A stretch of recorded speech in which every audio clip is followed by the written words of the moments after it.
যে ভক্তের কাছে কিছুই ছিল না তাকে নিজ হাতে আশীর্বাদ করেছিলেন মহাদেব। কিন্তু কেন জানেন? এক সময় কৈলাস পর্বতে মহাদেব গভীর ধ্যানে বসেছিলেন। চারিদিকে অপূর্ব শান্তি বিরাজ করছিল।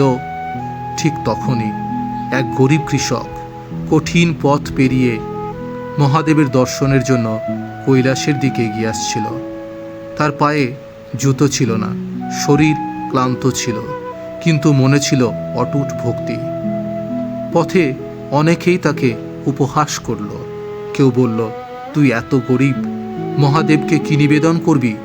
কৃষক মৃদু হেসে বলল, আমি ধনসম্পদ আনিনি, আমি আমার বিশ্বাস নিয়ে এসেছি। অনেক দিনের কঠিন যাত্রার পর সে কৈলাসে পৌঁছালো। দূর থেকেই হাত জোর করে বলল, হে ভোলেনাথ, আমার কাছে সোনার উপর কিছুই নেই, আমি শুধু আমার সত্যিকারের ভালোবাসা নিয়ে এসেছি।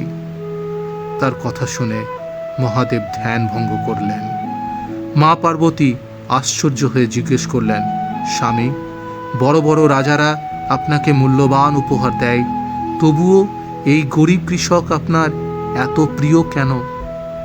মহাদেব মৃদু হেসে বললেন, দেবী, যারা আমাকে ধন দিয়ে খুশি করতে চায় তারা শুধু নিজের ইচ্ছা পূরণ করতে চায়, কিন্তু যে সত্যিকারের মন থেকে আমাকে স্মরণ করে সে আমাকে নিজের হৃদয়ে স্থান দেয়।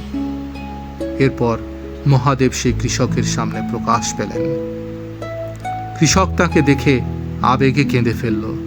সে বলল, প্রভু, আমার ধনসম্পদ চাই না, শুধু আশীর্বাদ করুন যেন আমার বিশ্বাস কখনো দুর্বল না হয়। মহাদেব অত্যন্ত প্রসন্ন হলেন। তিনি কৃষকের মাথায় হাত রেখে বললেন, যার মনে সত্যিকারের ভক্তি থাকে তার জীবনে দুঃখ আর ভয় বেশি দিন থাকতে পারে না। সেদিনের পর থেকে কৃষকের জীবন বদলে গেল।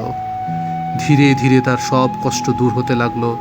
কিন্তু সবচেয়ে বড় পরিবর্তন ছিল এই যে তার মনে আর কখনো ভয় আসেনি, কারণ সে বিশ্বাস করে ফেলেছিল মহাদেব সবসময় তার সঙ্গে আছেন।